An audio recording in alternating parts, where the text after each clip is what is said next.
নিজের মাইয়াটারে মুখ বুলের পিছিয়ে লাই দিয়া শান্তি পান নাই কে আর নিজেই চলে আছে। আমনে মোরে কি ভাবছে?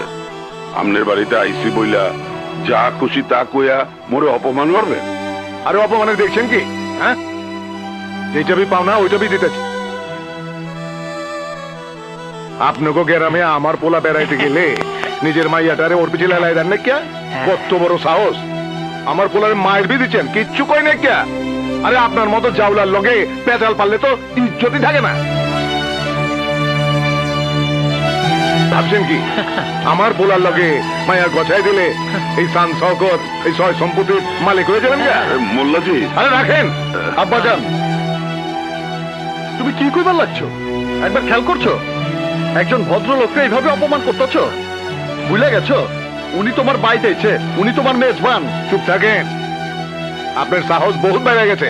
বাপের লগে চুপা, জানেন দিকে জান কইতাছি যাইতাছি।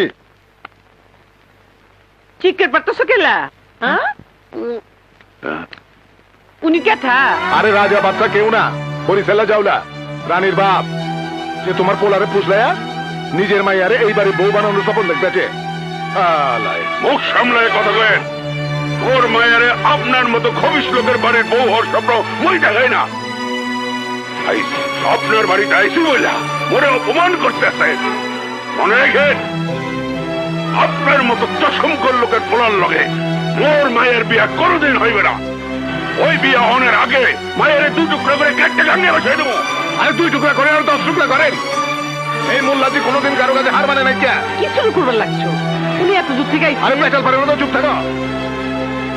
একটা কথা ভালো করে শুনে রাখেন, বরিশাল লগে লগে আমাকে কোনোদিন আত্মীয়তা হইবার পারে না।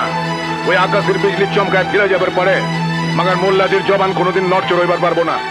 তাহলে আপনিও শুনে রাখেন, মোর মাইয়ার লেগা যদি আমনে কোনোদিন মোর বাড়িতে যান, তাহলে ওই দিন আপনার মই ক্ষমা করুম না।